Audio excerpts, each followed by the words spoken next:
Hello my shining stars, welcome back to the galaxy of electrical engineering.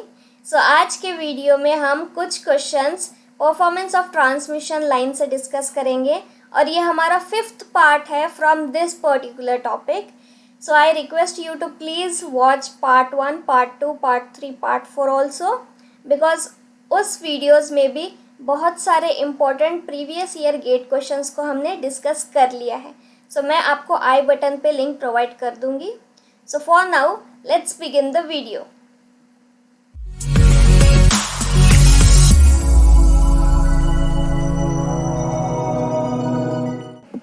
So question number 13 is the concept of an electrically short, medium and long is primarily based on dash. So options are nominal voltage of the line, physical length of the line, wavelength of the line and power transmitted over the line.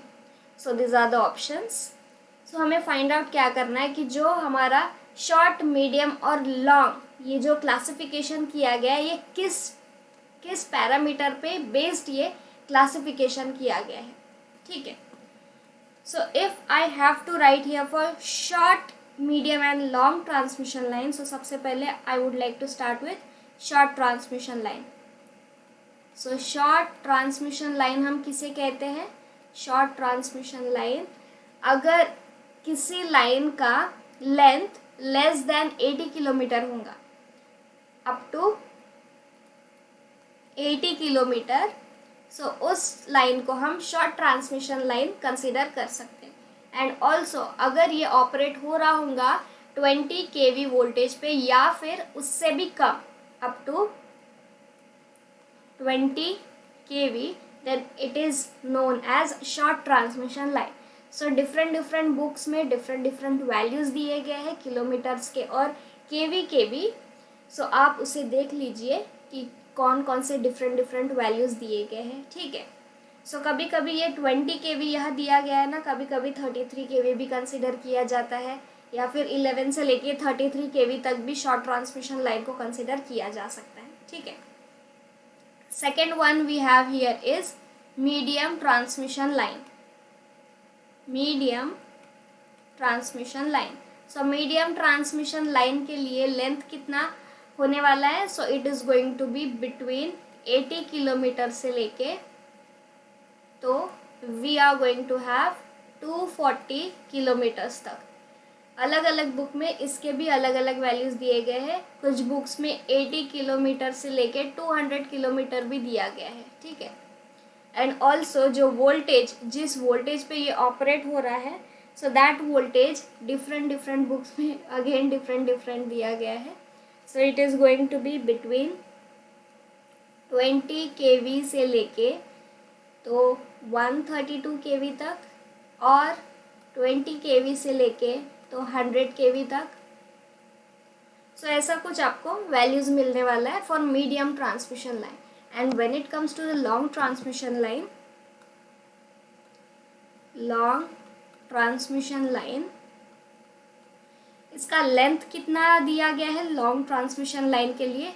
It is more than, it is greater than 240 kilometres या फिर it is more than 200 kilometres. और इसका operating voltage कितना होना चाहिए? इसका operating voltage होना चाहिए अबाउ 132 kV या फिर इट इज़ अबाउ 100 kV। सो अलग अलग बुक के हिसाब से अलग अलग वैल्यूज़ मैंने कुछ यहाँ कंसिडर किया है और अगर आप देखोगे तो आपको और इसमें थोड़ा सा वेरिएशन देखने को मिलेगा। बट स्टिल ये जो हमारा क्लासिफिकेशन किया गया है ये फिजिकल लेंथ को कंसिडर करके ही किया गया है। ठीक है। सो short transmission line, medium transmission line और लॉन्ग ट्रांसमिशन लाइन ये फिजिकल लेंथ को ही कंसिडर करके ही हमने क्लासीफाई किया है। सो जो ऑप्शंस यहाँ आप देख सकते हो, in option number B you can see that it is based on the physical length of the line. So option number B is only correct answer for this. So moving towards next question. So the question is the ABCD constants of a 220 kV line are A is equals to D is equals to 0.94 at an angle of 1 degree. B is equals to 130 at an angle of 73 degree, C is equals to 0.001 at an angle of 90 degree. If the sending end voltage of a line for a given load delivered at nominal voltage is 240 kV, the percentage voltage regulation of a line is dash. So यहाँ जो जो information हमें दिया गया है उसे हम लिख लेंगे. So इन्फॉर्मेशन हमें दिया गया है रिसीविंग एंड का voltage which is nothing but 220 kV. So VR is equals to 220 kV. और ABCD पैरामीटर्स भी दिए गए हैं. So A is equals to D is equals to 0.94 at an angle of 1 degree. B is equals to 130 at an angle of 73 degree. And C is equals to 0.001 at an angle of 90 degree. और उसके बाद में हमें sending end voltage दिया गया है. सो sending end का voltage कितना दिया गया है? Sending end voltage is equals to 240 kV. So now what we have to find out? We have to find out voltage regulation of line. So percentage voltage regulation का value हमें find out करना है. So percentage voltage regulation क्या होता है? Percentage voltage regulation is nothing but here I'll just write formula. So percentage voltage regulation is equals to VR receiving voltage at no load condition minus receiving voltage at full load condition divided by receiving voltage at full load condition. This is in percentage. So in short हम कह सकते हैं कि जो difference होता है receiving end voltage का from no load से लेके फुल लोड तक, तो कितना डिफरेंस होता है, that is nothing but voltage regulation only. So this is the formula to find out voltage regulation. तो सबसे पहले तो हमें फाइंड आउट करना होगा V are at no load and V are at full load. But हमें यहाँ एक वैल्यू दिया गया है, ठीक है. सो हमें कौन सा वैल्यू दिया गया है? हमें we are at full load का वैल्यू दिया गया है which is nothing but this given value. This is at full load, this is given value. So हमें अभी फाइंड आउट करना है we are at no load.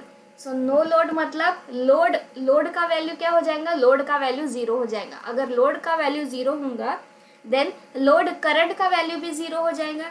Because no load condition है तो लोड करंट का भी वैल्यू 0 हो जाएगा. दैट मीन्स रिसीविंग एंड पे जो करंट फ्लो होगा उसका वैल्यू 0 हो जाएगा at no load condition. So at no load condition IR is equals to 0. So it is very very important. अगर आपने लाइन ट्रांसमिशन पैरामीटर के हेल्प से यह इक्वेशन लिख लिया, ठीक है. So from transmission line parameters, from transmission line parameters we have here one formula. Vs is equals to A VR plus B IR.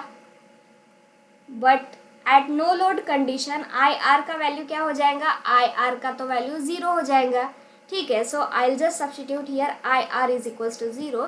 तो आपको रिजल्ट क्या मिलेगा? You are going to get Vs is equals to A VR.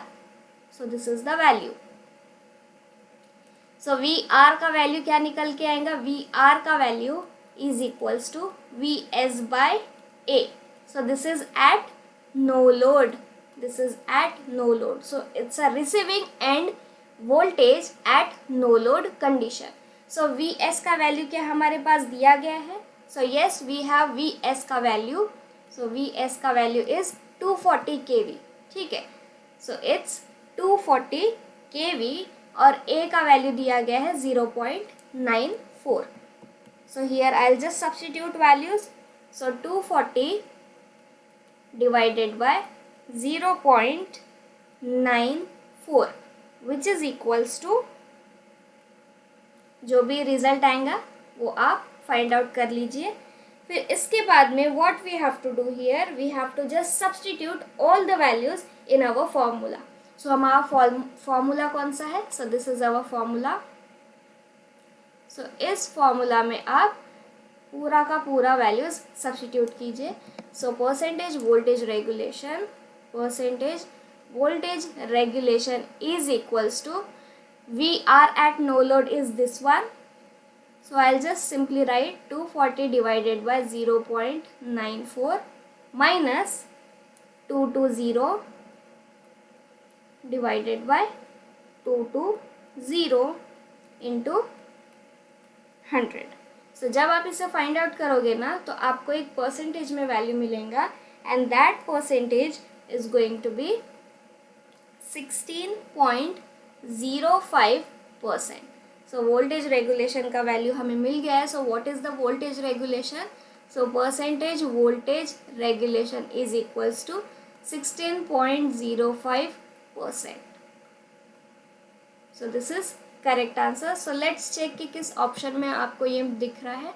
So it's an option number C. So option number C is only correct answer for this. So I hope आपको ये समझ में आया होगा.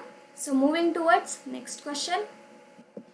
So the question is, a lossless transmission line having surge impedance loading of 2280 megawatt is provided with a uniform distributed series capacitive compensation of 30%. The surge impedance loading of the compensated transmission line will be dash. So हमें यहाँ question में क्या दिया गया है? Here we have been given surge impedance loading का value. ठीक है, this is surge impedance loading का वैल्यू हमें दिया गया है. So I'll just write here SIL is equals to 2280 megawatt. अगर इसी लाइन में हमने सीरीज कैपेसिटिव कंपनसेशन कर दिया, ठीक है, if we do series capacitive compensation then surge impedance loading का वैल्यू क्या आने वाला है? So that we need to find out. So surge impedance loading of compensated transmission line of compensated transmission line is equals to question mark. So हमें compensation भी दिया गया है. So it's a series compensation, series capacitive compensation. So मैं यहाँ लिख लेती हूँ series value is equals to 30% दिया गया है. So 30% is nothing but 0.3. It's a series capacitive compensation. Series capacitive compensation. ठीक है.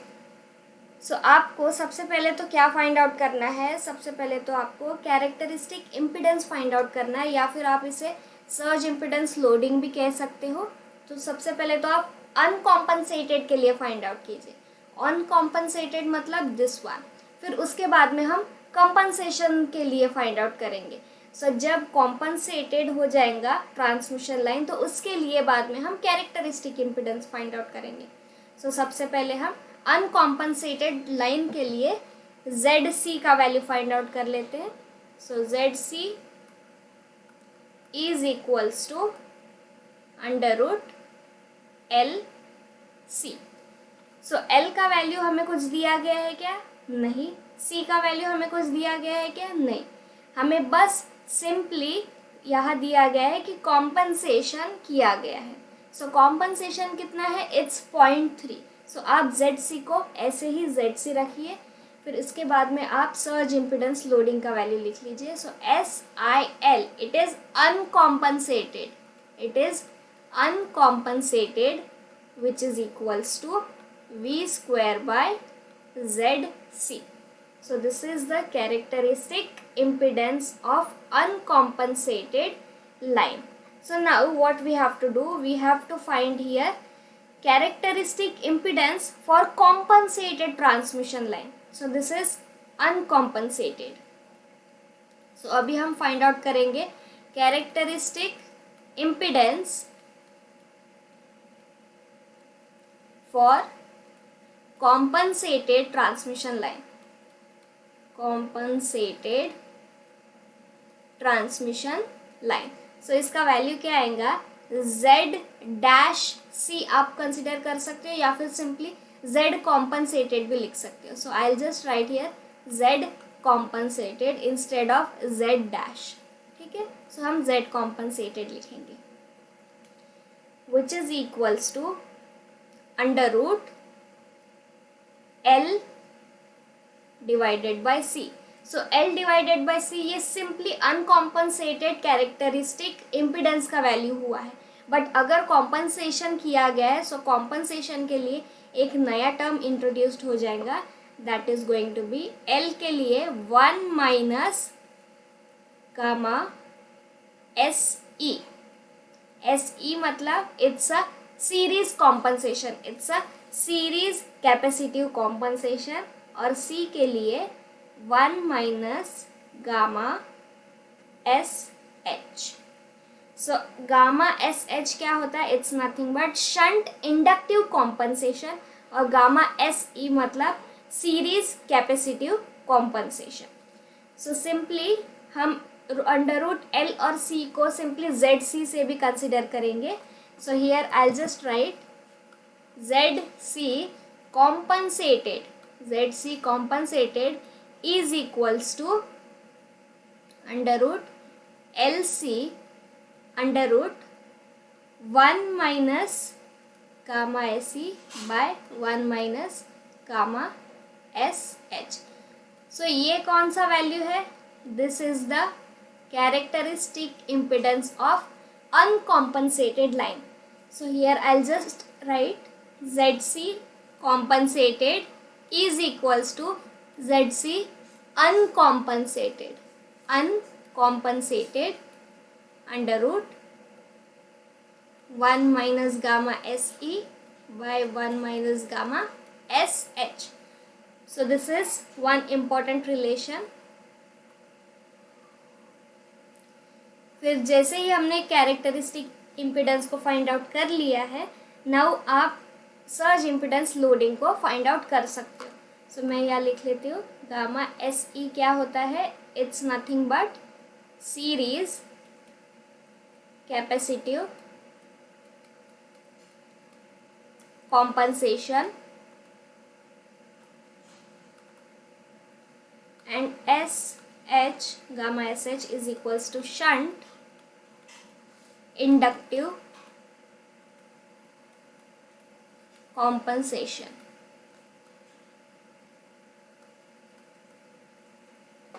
तो आप अभी सर्ज इम्पिडेंस लोडिंग का वैल्यू फाइंड आउट कीजिए. So surge impedance loading for compensated line, ठीक है, for compensated line SIL for compensated line is going to be V square divided by ZC compensated.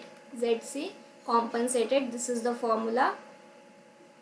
तो आपको इस फॉर्मूला में substitute करना होगा value. So SIL compensated is equals to V square divided by ZC का value क्या निकल के आया है? So this is for compensated. So I'll just write here V square ZC, ये uncompensated के लिए था, ठीक है. So this is uncompensated, right?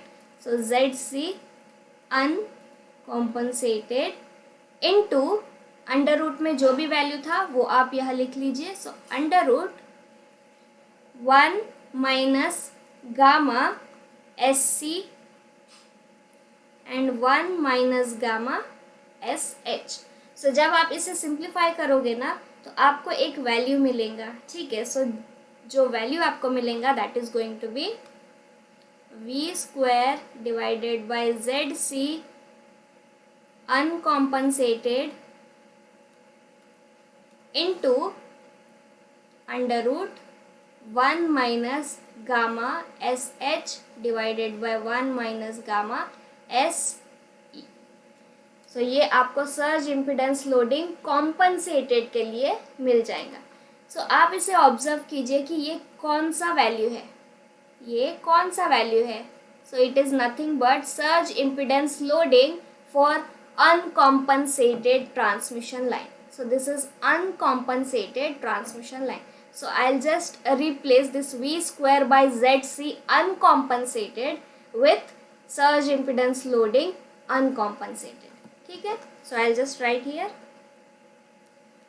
SIL compensated is equals to SIL uncompensated, जिसका वैल्यू हमें क्वेश्चन में ऑलरेडी दिया गया है, ठीक है, into under root 1 minus gamma SH divided by 1 minus gamma S series. But हमें शंट कॉम्पनसेशन का वैल्यू नहीं दिया गया है, हमें सीरीज कॉम्पनसेशन के लिए दिया गया है. So this value is equals to 0 और ये वाला कौन सा वैल्यू आएगा, इट इज़ नथिंग बट 0.3. 30% दिया गया है ना, so it's going to be 30%. Why gamma SH का वैल्यू 0 आएगा, बिकॉज यहाँ कोई भी शंट कॉम्पनसेशन नहीं किया गया है. No shunt compensation, only series capacitive compensation, only series compensation is there. So that's why series का वैल्यू हम कंसिडर करेंगे और शंट का वैल्यू हम 0 लिखेंगे. So I'll just write here SIL for compensated line is equals to SIL for uncompensated transmission line, जिसका value हमें question में दिया गया है, divided by 1 minus gamma SE. So आप यहाँ वैल्यू सब्स्टिट्यूट कीजिए एंड आफ्टर सब्स्टिट्यूशन जो भी आपको रिजल्ट मिलेगा that is going to be the final result. So SIL का वैल्यू हमें क्वेश्चन में क्या दिया गया है, SIL का वैल्यू हमें क्वेश्चन में दिया गया है this one 2280. So I will just substitute here 2280 divided by under root 1 minus 0.3. So जब आप इसे सॉल्व करेंगे then you are going to get 2725.12 megawatts. So this is the surge impedance loading for compensated transmission line. So let's check कि आपको ऐसा answer किस option में मिल रहा है. So nearly आपको देखना है. So it's in option number C. So option number C is only correct answer for this. So I hope आपको ये समझ में आया होगा. So this is all about the video. अगर आपको वीडियो अच्छा लगा हो तो प्लीज़ वीडियो को लाइक कीजिए, शेयर कीजिए और मेरे चैनल को सब्सक्राइब कीजिए and also hit the bell icon for further notification. So thank you guys.